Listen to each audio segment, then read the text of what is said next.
Aujourd'hui dans Story Cube, un épisode spécial True Crime. On reçoit un ténor du barreau, un homme qui a défendu les affaires les plus sombres de France, Gilbert Collard, avocat. Pendant des décennies, il s'est tenu debout dans les prétoires, face aux juges, face aux jurés, dans les affaires les plus complexes de France, les crimes qui ont choqué la nation, des dossiers sous pression médiatique, des procès où la vérité n'est jamais simple. L'affaire de Carpentras, une profanation de cimetière juif qui a mis le pays à feu et à sang, une enquête sous pression politique, et une vérité qui ne sera jamais celle qu'on attendait. Le temple solaire, 53 morts, une fin collective, un massacre orchestré, derrière les flammes et les corps, une secte, un gourou, et des questions qui restent sans réponse. L'affaire de Mordio, une jeune femme agressée dans les calanques de Marseille, une erreur judiciaire qui va briser des vies, et un combat pour la vérité qui durera des années. Ce soir, Gilbert Collard ouvre ses dossiers les plus marquants, les affaires qu'il n'oubliera jamais, les procès qui l'ont hanté, et ce que ça fait vraiment de défendre ceux que tout le monde condamne déjà. Parce qu'au tribunal, la vérité n'est jamais celle que l'on croit. Installez-vous confortablement, éteignez les lumières et préparez-vous à plonger dans les coulisses de la justice, là où se jouent les destins et où la défense est le dernier rempart entre un homme et l'abîme. Bienvenue dans Story Cube. Bonjour tout le monde, aujourd'hui dans Story Cube, on accueille Gilbert Collard. Alors Gilbert, c'est l'un des plus grands ténors du barreau. Bienvenue dans Story Cube. Il a vécu des histoires absolument folles et aujourd'hui, je trouvais intéressant de l'accueillir dans Story Cube pour qu'il nous raconte les plus grandes affaires qu'il a traitées. Il a récemment écrit un livre d'ailleurs. Je le tiens dans mes mains, Indéfendable mémoire. Est-ce que peut-être rapidement, avant qu'on commence l'émission, vous voudrez nous parler un peu de ce livre, de quoi est-ce qu'il traite? Je ne sais pas si vous êtes déjà allé une fois dans votre vie dans un confessionnat. Non, sûrement pas. Vous n'avez pas une gueule à aller dans un confessionnat. Non, pas d'accord. Voilà. Eh bien, c'est un peu comme si j'étais allé dans un confessionnat auprès des hommes et des femmes qui voudront ouvrir les portes de ce confessionnat pour écouter ma confession sur les horreurs que j'ai pu voir, rencontrer tout au long de ma vie. Parce qu'à un moment donné, on est obligé, si on a la chance de pouvoir écrire, si on a la chance de pouvoir parler, de dire ce qu'est la profondeur, la complexité, l'inimagibilité de la chose criminelle. Voilà. Je voulais que des oreilles entendent, que des yeux voient les horreurs que j'ai entendues et que j'ai vues. Il y a une affaire qui, elle, est immense, dont vous parlez aussi dans le livre, lors du temple solaire. Est-ce que peut-être pour ceux qui ne savent pas forcément, déjà, c'est quoi finalement c'est cette histoire lors du temple solaire? C'est l'histoire d'une secte qui s'appelle la secte du temple solaire, qui est créée par un homme qui s'appelle Dimambro et qui est assisté par un autre homme qui s'appelle Jouret. Tous les deux vont réussir à embrigader dans leur délire mystique, templier, des hommes et des femmes qui iront jusqu'à se suicider pour faire le voyage sur la planète Sirius. Le temple solaire, 5 octobre 1994, avant l'aube, Chéry, Suisse. Une ferme en feu, 23 cadavres enveloppés dans des capes de cérémonie. Même moment, à Salvan, dans le Valais, un chalet en flammes. 25 corps. Au Québec, 5 autres morts. À Maureen Heights, 53 victimes en une seule nuit. L'ordre du Temple solaire. Une secte ésotérique fondée par Luc Jouret et Joseph Dimambro. Des anarchistes, des illuminés, des victimes. Certains corps criblés de balles, les mains complètement liées. D'autres disposés en étoiles, comme pour une sorte de rituel. Des somnifères, des opioïdes retrouvés près des corps, des bonbons et des peluches près des enfants. Les gourous promettaient un transit vers Sirius, un monde meilleur après l'apocalypse. 74 victimes au total entre 1994 et 1997. Des adeptes consentants ou des exécutions déguisées en départ mystique. La vérité ne sera jamais établie. C'est une affaire très mystérieuse qui nous fait entrer avec des frissons d'effroi dans la nébuleuse sectaire du temple solaire. On assiste à des messes noires, on assiste à des rituels orgiaques, on assiste à des exorcismes, on assiste à la procréation mystique d'un enfant. Tout cela sur fond de trafic d'armes, de trafic d'argent. Et on voit arriver dans cette secte des avocats, des architectes, des médecins, des gens qui a priori Donc c'est même pas forcément que des gens... Non, il n'y a pas des gens, il n'y a pas des débiles, quoi, je veux dire. Enfin, on peut être architecte, avocat et être débile, hein, mais je veux dire qu'on n'a pas affaire à des déficients mentaux, quoi. Bon, et tous ces gens se laissent enrégimenter et vivent au rythme de la secte, avec les règles de la secte. Il y a des messes. Je raconte cette scène inimaginable où Luc Jouret, qui est médecin, homéopathe, ancien parachutiste... C'est l'un des deux fondateurs de la secte. Je raconte... Alors là, je demande pardon aux âmes sensibles, mais c'est une des scènes les moins violentes parmi toutes celles que je raconte, hein.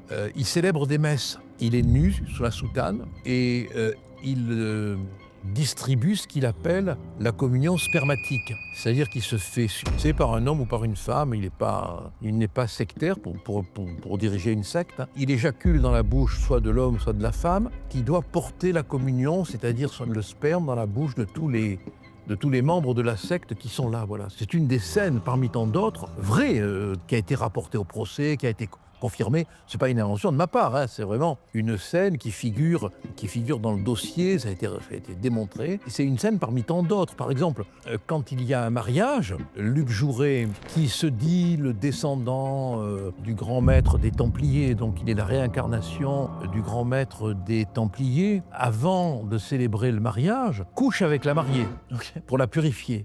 Non mais vous avez des avocats, des médecins, des architectes, des femmes, d'hommes connus même, hein, de comptables, qui acceptent ça, quoi, qui y croient. Et comment il fait pour faire en sorte... Ah, ben ça c'est douloureux. Alors là encore, je m'excuse, si je dois entrer là-dedans, il me faut 3 jours, il faut lire le bouquin. Parce que c'est tout le mécanisme de l'emprise psychologique. Peut-être un nom qui vous dira rien, mais qu'est-ce qui faisait la puissance de Raspoutine, à tel point que la tsarine était complètement soumise? C'est la puissance magnétique de quelqu'un. C'est cette espèce d'énergie, de conviction que les autres n'ont pas, et qui fait qu'on les suit, qu'on les écoute. Alors, quelle est la psychologie des hommes et des femmes qui entrent dans la secte, qui vont pratiquer tous les rituels de la secte? Par exemple, un membre de la secte du temple solaire ne se serait pas assis sur ce fauteuil sans le nettoyer à l'alcool. Voilà. Tous les aliments étaient nettoyés à l'alcool. Et ainsi de suite, quoi. Bon, il y a eu l'enfant céleste qui aurait été conçu à l'aide d'une épée. En réalité, on a appris plus tard que l'épée était reliée à une pile électrique, et que l'enfant était le fruit d'un rapport tout à fait normal. Mais l'enfant céleste portait un casque pour ne pas se blesser à la tête, et ses excréments servaient d'engrais. Ça apportait une dimension surnaturelle à la nourriture. Donc il récupérait les excréments. Oui. Mais ça va aboutir, tout ça quand même, ne l'oublions pas, à des crimes horribles, à des meurtres horribles. On va retrouver en Suisse, on va retrouver en France, on va retrouver au Canada des cadavres placés en forme d'étoile. Notamment au Canada, il y aura l'assassinat d'un enfant, de son père et de sa mère. Il aura un pieu enfoncé dans le cœur. Il y a donc tout un rituel satanique autour. Bon, alors il faut accepter d'entrer dans l'histoire pour comprendre, quoi, parce que c'est tellement compliqué que si on devait évoquer le temple solaire, il me faut 3 heures d'émission. Comment c'est possible qu'ils soient dispatchés dans plusieurs pays? Parce qu'ils avaient des ramifications partout. Ils voyageaient, ils se déplaçaient. Luc Jouret allait au Canada, Dimambro allait en Belgique, il allait en Suisse, il allait en France. Les membres se recrutaient lors des conférences. Il y avait des conférences à caractère ésotérique, quelquefois orientées aussi sur la médecine, les médecines parallèles. Et puis très vite, les conférences dérivaient vers les communications avec l'au-delà. Par exemple, Dimambro rendait compte aux membres de la secte assez régulièrement des communications qu'il avait avec le grand prêtre Jacques de Molay de l'ordre du Temple, qui a été brûlé vif sur ordre de Philippe le Bel. Il avait la chance d'être en communication avec lui, donc il rapportait les ordres que le grand maître de Molay donnait aux membres de la secte. Alors il faut savoir aussi quand même que la plupart des membres avaient beaucoup d'argent. Et la secte était très riche. En fait, Dimambro et Jouret étaient très riches et menaient une très belle vie, quoi, dans les palaces, avec de belles voitures, dans de beaux voyages. Bon, il y avait aussi une dimension d'argent. Mais tout cela se termine dans un cataclysme de meurtre, d'intrigue même, parce que quelques victimes auront 2 balles dans la tête. Donc une de trop, quoi. Ouais. Quand vous dites une de trop, ça veut dire il s'est pris une balle et comment... Si vous tirez une balle dans la tête, mon pauvre ami, je vois pas comment vous pouvez vous en tirer une seconde. Hein. Mais du coup, ça veut dire que quelqu'un d'autre l'aurait fait. Eh ben oui, voilà. C'est ça. Ouais. Et ça, l'enquête ne l'a jamais élucidé. Ouais. Jamais. Et vous êtes intervenu un peu sur cette affaire ou pas forcément Bien sûr que j'ai intervenu, moi, depuis le début. Depuis le début, moi, j'étais l'avocat c'était un curé, du reste, qui m'a confié la défense des intérêts de la famille d'une victime, de 3 victimes, hein, un petit garçon, son père et sa mère. Le père était un poète et le prêtre que j'avais rencontré était peintre et il avait fait des dessins pour agrémenter le recueil de poèmes. Et dans le livre, il y avait une postface de Luc Jouret. Et le prêtre avait rencontré Luc Jouret et il me disait « Ce que je ne me pardonnerai jamais, c'est d'avoir rencontré le diable et ne pas l'avoir vu. » parce qu'il avait vraiment rencontré le diable. Quand vous représentez comme ça des victimes, c'est contre quoi finalement que vous, je sais pas, que vous plaidez? Est-ce qu'il y a vous portez plainte contre quelque chose? Mais non, mais alors là, comme ils n'avaient personne à arrêter, Oui, c'est ça. Enfin, la à justice... la fin, tout le monde s'est tué. Hein. Oui, il y avait un survivant qui était un grand chef d'orchestre Ah oui. qui s'appelle Tabachnik, qui était un membre de la secte et sur lequel la justice s'est ruée pour avoir un coupable alors que visiblement il n'y était pour rien, absolument pour rien, sauf que son ex-femme, qui probablement avait été la maîtresse de Jouret, c'est elle aussi suicidée. Bon, mais lui, il était pour rien, mais comme il fallait qu'un procès ait lieu, on l'a accusé de complicité, il a été acquitté, mais ça nous a permis d'avoir un procès. Ouais. En plus, un procès dans des conditions incroyables, hein. Je veux dire, comme c'était un procès qui avait attiré la presse du monde entier, qu'il n'y avait pas de salle adaptée, ils n'ont rien trouvé de mieux que d'organiser le procès dans une ancienne bibliothèque. On l'aurait dit tout droit sorti du Da Vinci Code. Il y avait des signes du zodiaque au plafond. Oui, il y avait des planètes qui tout le long du mur, alors que toutes les victimes sont mortes pour aller sur la planète Sirius, quoi. On avait l'impression qu'ils avaient recréé dans cette salle d'audience une espèce de fantasmagorie de la secte. C'est hallucinant. Et donc vous parlez de plusieurs affaires dans le livre, hein, notamment, Oui. c'est ça? Je vois qu'il y a écrit le juge Michel, par exemple. C'est quoi ça, cette histoire? Le juge Michel, c'est un magistrat qui est arrivé à Marseille dans les années 1981, qui était pas un magistrat de formation, puisqu'il avait fait des études pour être professeur de sciences naturelles, mais qui, à la faveur du hasard des études, est devenu magistrat. Puis juge d'instruction, et là, il s'est attaqué à ce qu'on appellerait aujourd'hui le narcotrafic. À l'époque, c'était la French Connection, c'est-à-dire la grande pieuvre du trafic de stupéfiants. Marseille a été la capitale du trafic de drogue. Le meilleur chimiste, je le raconte dans le livre, était un Marseillais dans les années 35. Il y a tout un chapitre, je crois, d'ailleurs, sur Marseille. Ah oui, parce que Marseille mortel, parce que le juge Michel ne va rien comprendre à Marseille. C'est ce qui va l'amener à sa mort, du reste. Donc il y avait même de la drogue qui portait l'estampille de ce chimiste. Et vous savez comment il était arrivé à devenir un extraordinaire chimiste? En frelatant le pastis, en essayant de reproduire le goût du pastis, sans l'acheter évidemment, pour le payer moins cher. Il avait tellement travaillé la chimie qu'il était devenu l'un des meilleurs chimistes de la drogue. Il a perpétué une espèce de savoir-faire, comme il y en avait chez les ébénistes. Et voilà, il y avait la drogue de Marseille. Et ça a duré pendant des années, sous Carbone, sous Spirituo, sous les frères Guérini. Et le juge Michel, quand il est arrivé à Marseille, a eu pour mission, entre autres, d'éradiquer le trafic de stupéfiants. Alors ça a été le grand combat titanesque entre ce juge et le trafic de drogue. Bon, mais ça, je ne peux pas vous le raconter, il faut lire le livre, hein, parce que c'est trop long, quoi. Puis ça nous fait entrer... Comment pourrais-je vous expliquer ça? Vous savez, il faut, page après page, arpenter les ruelles de Marseille, quoi. La nuit, pénétrer à l'intérieur des boîtes de nuit, pousser les portes des restaurants interlopes, fréquenter les salles de jeu, accompagner les policiers quand ils vont faire des repérages. Il faut suivre Zampa, il faut suivre celui qu'on a surnommé le prophète, dont j'ai été l'avocat. Il y a eu un film, hein, Jackie Imbert, hein, sur qui on a tiré, je crois, 15 ou 20 balles de revolver et qui a pu voir ses meurtriers parce qu'ils l'ont cru mort et ils ont enlevé la cagoule et lui n'était pas mort. Et donc après, il y a eu une succession de règlements de compte. Tout ça est raconté dans le film, hein, Le Prophète. Hein. Voilà, alors c'est tout ça que je raconte. Alors Michel, il est là-dedans et puis, bon, il va se faire assassiner pour des raisons que j'explique dans le livre, qui demeurent encore quand même insaisissable, mais chacun fait son enquête en lisant le livre, quoi. Chacun fait son enquête. Hein. Vous avez un peu enquêté sur sa mort, justement, mais non. Ben moi, j'ai défendu l'un des assassins, donc Ah ouais, ok. forcément enquêté sur sa mort, oui. Moi, j'ai été l'avocat de celui qui conduisait la moto, mais qui prétendait ne pas savoir qu'il tuait un juge.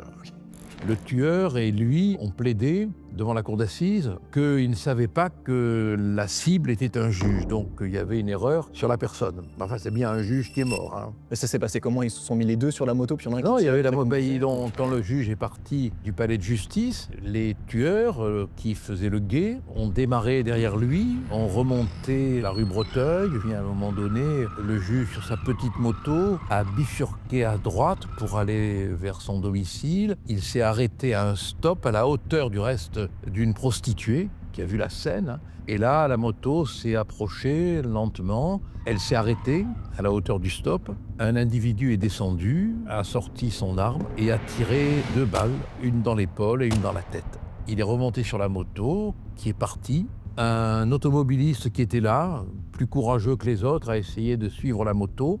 À un moment donné, la moto s'est arrêtée.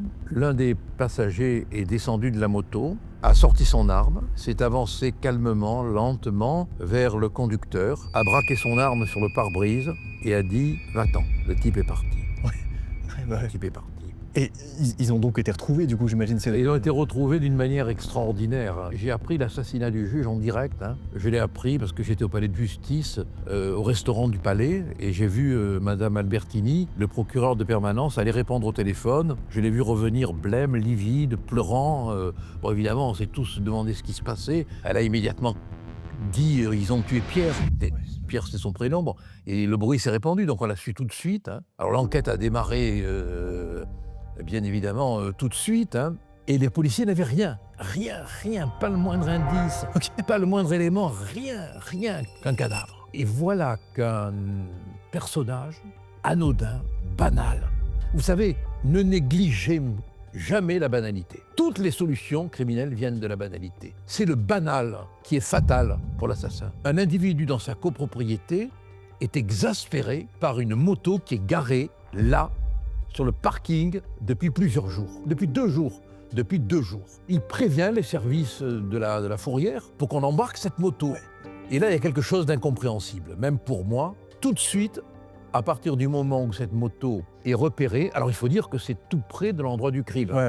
À partir du moment où cette moto est repérée, on est à 250 mètres, 300 mètres du lieu du crime, la police judiciaire fait le lien entre la moto rouge, la moto des meurtriers a été signalée comme étant rouge, c'est la même marque, donc c'est la moto des meurtriers. Et à partir de là, à partir de cette moto, qui ne va pas parler pendant des mois et des mois, un jour, un inspecteur regarde la moto et découvre un indice qui va permettre d'élucider le crime. Qu'est-ce qu'il découvre? Lisez le livre.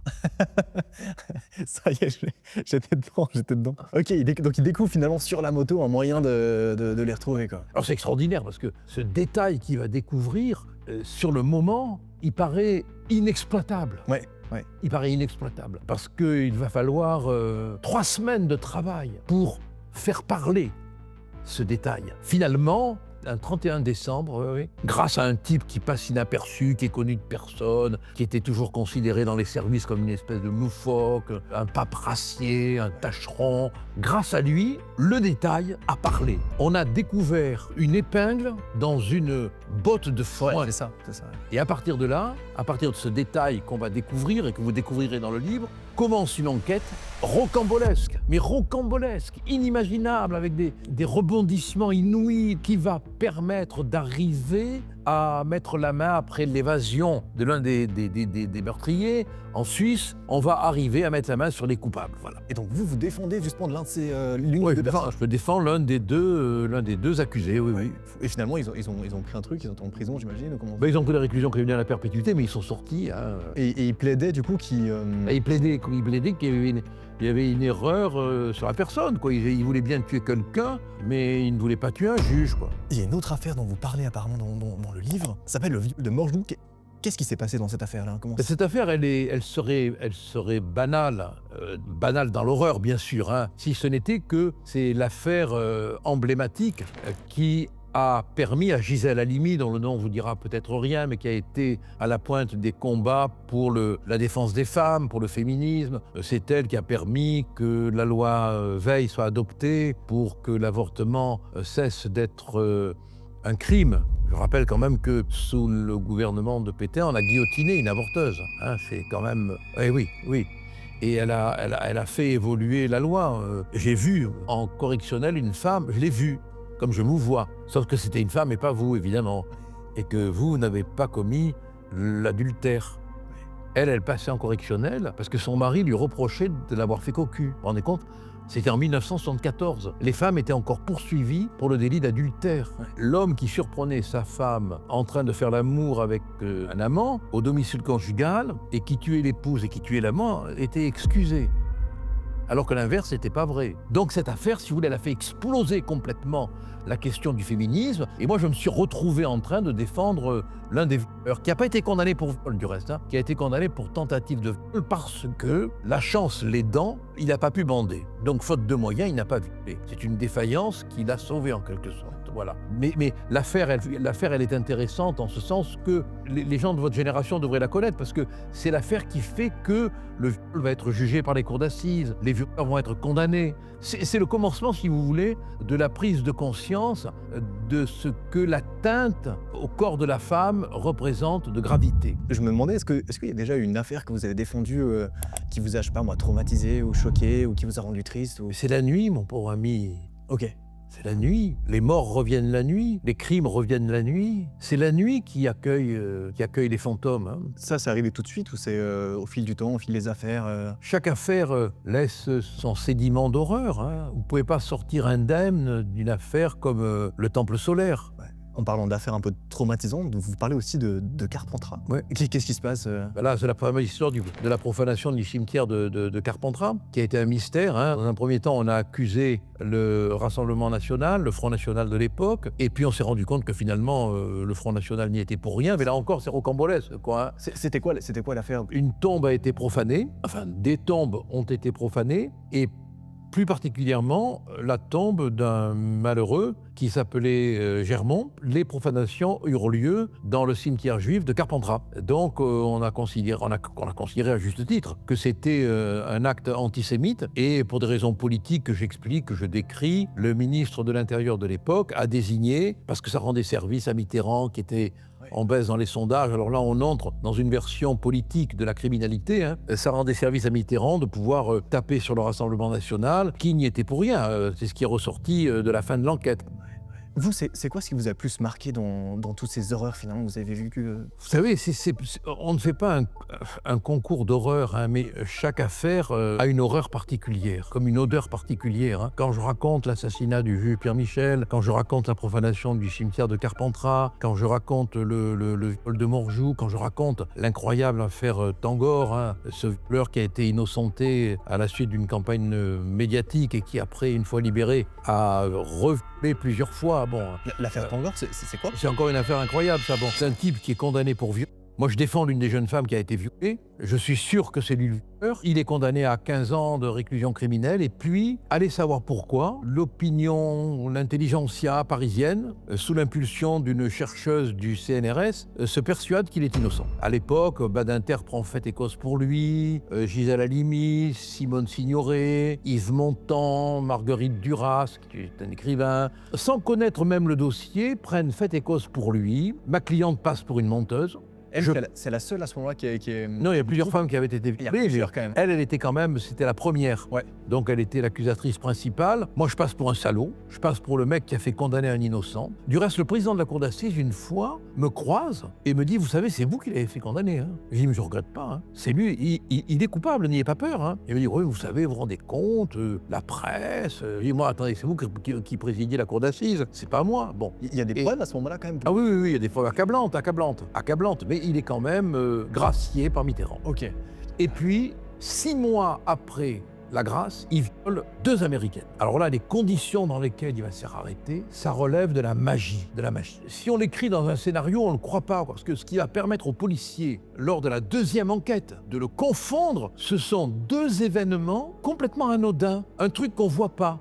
Ouais. Je peux vous raconter le premier, je ne vous raconte pas le second. Allez-y. À l'époque, pour le faire gracier, il y a une jeune femme qui s'appelle Madame Tichanet, je crois, pas sûr du nom, mais je crois que c'est ça, qui écrit un livre non coupable. Tangor, le violeur, quand il a été libéré, avait mis dans le coffre de son véhicule des piles de livres. Ouais. Pour distribuer. Les 2 Américaines qui ont été violées, à un moment donné, quand il a ouvert le coffre du véhicule, ont vu la couverture du livre. C'est le seul indice qu'ont les policiers, la couverture d'un livre non coupable. Et ils vont parcourir toutes les librairies de la région, toutes. Pendant des semaines, des mois, rien. Personne ne connaît un livre intitulé Non coupable. Et puis un jour, ils reçoivent un coup de fil d'un libraire de Marseille qui a mis la main sur un livre intitulé Non coupable, dont la couverture correspond au dessin fait par les 2 jeunes femmes qui ont été violées. C'est Luc Tangor, le Alors en même temps, elles ont décrit la voiture, elles ont dit qu'il y avait plusieurs vignettes. La voiture est verte, il retrouve un véhicule vert, il retrouve les vignettes. Lui, il nie complètement. Elles indiquent l'endroit où le vol a eu lieu, et par un coup de chance incroyable, mais incroyable, les policiers vont retrouver quelqu'un qui connaissait Tangor quand il était enfant et avec lequel il jouait à l'endroit du viol. Donc ça confirme qu'il connaissait bien cette Ouais, route. voilà, ça nous démontre que les enquêtes de police, elles ont besoin de coups de peau, quoi. Mais on a quand même gracié un type qui a pu recoller. Attendez, il va être condamné. Quand il sera libéré, la 3e fois, il recommence. Quoi? Ouais. Non. Oui, et c'est ce type-là qu'on a gracié. Et moi, je suis passé pour un salaud dans toute la presse parce que j'aurais fait condamner un innocent. Et il a recommencé une Ouais, troisième 3 fois. Et la 3e fois, qu'est-ce qui se Mais la 3e fois, c'était des faits moins graves puisque c'était des attouchements. Ouais. Donc il a été condamné à 4 ans ou 5 ans de prison, quoi. Bon, mais puis alors il est retombé dans une autre affaire, mais là il a pas été condamné parce que c'était des attouchements dans une piscine, on n'a pas pu le prouver, quoi. Ok, Bon, ouais. bon, le mec a un problème, vraiment. Ouais. Est-ce qu'à un moment donné, du coup, vous avez, je vois, vous êtes revenu là-dessus sur la presse qui vous aviez. Non, pas du tout. Non. Ok. Ça prouve qu'on peut aussi gracier des coupables. Il y a une affaire que vous avez prise une fois où vous étiez sûr de pouvoir le défendre et finalement vous n'avez pas réussi, ou l'inverse, peut-être où vous dites là c'est perdu d'avance et finalement vous avez réussi à convaincre les jurés, je sais pas, par exemple. Oui, il m'est arrivé de me dire celui-là il s'en sortira pas et de le tirer d'affaire, oui. Ah ouais? Ouais. J'étais même très choqué, quoi. Ouais. Parce que je pensais que c'était une erreur judiciaire, quoi, qu'il aurait dû être condamné. Hein. Et en général, c'est quoi? Est-ce qu'il y a, vous retrouvez des preuves en fait On le voit quand même. Bon. Ok. Quand pendant 1 an, 2 ans, 3 ans, on fréquente régulièrement un criminel, on finit quand même par percevoir des choses que les autres ne perçoivent pas. Hein. Ouais, c'est genre quoi, par exemple? Des réactions. Je me rappelle d'un type qui était accusé d'avoir poignardé à 4 ou 5 reprises son amant. Et j'avais obtenu qu'il soit libéré avant d'être jugé par la cour d'assises. Et un jour, on va déjeuner, et il était indispensable pour sa défense qu'il reconnaisse son homosexualité. Et il ne voulait pas. Ok. Parce que sa famille était très homophobe. Donc il ne voulait pas admettre devant sa mère, devant sa sœur, qu'il était homosexuel. Et un jour, alors je rappelle quand même qu'il est accusé d'avoir poignardé de 5 coups de couteau sa victime. Et un jour, on est à table, et je lui dis, mais quand même, si vous pouviez reconnaître votre homosexualité, tout s'expliquerait, quoi. Parce que son amant allait à la gare Saint-Charles à Marseille pour fréquenter des prostituées, donc on pouvait expliquer que c'était un drame passionnel, de la jalousie. Bon, alors j'insiste auprès de lui, je revois encore la scène. Je lui dis, mais reconnaissez-le. Et là, il prend le couteau et 4 fois devant moi, il plante le couteau, mais avec une énergie terrifiante, dans la table. C'est-à-dire qu'il refait devant moi La même chose. les gestes du crime. J'ai pas besoin qu'on me fasse un dessin Ouais, non, après, hein. ouais, Bon, là, d'accord, hein. Voilà, pour vous donner un ordre d'exemple. Vous m'étonnez qu'après vous n'arrivez pas à dormir qu'après c'est compliqué durant la nuit parce que là, putain, c'est dingue. Eh bien Gilbert, merci infiniment. Merci beaucoup. Est-ce qu'il y a une dernière chose que je n'aurais pas forcément abordée qui figurait dans le livre, une dernière affaire, je sais pas, par exemple, qui pourrait intéresser les gens ou Ce qui peut intéresser les gens, c'est que rien n'est simple. Voilà. Tout est compliqué et que jamais on ne réfléchit assez au mécanisme du crime. Le crime peut être devant vous et vous pouvez ne pas le voir. Exceptionnel. Gilbert, merci beaucoup. Merci infiniment. Je vous rappelle bien sûr que vous pouvez retrouver le livre de Gilbert, évidemment. Gilbert Collard, Indéfendable mémoire, en première ligne de description. J'imagine qu'on peut se le procurer en librairie aussi, ou à la FNAC par Et exemple. on peut le voler aussi, mais c'est pas recommandé. Hein.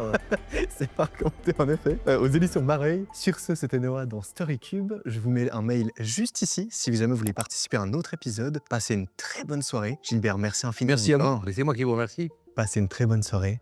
Bye.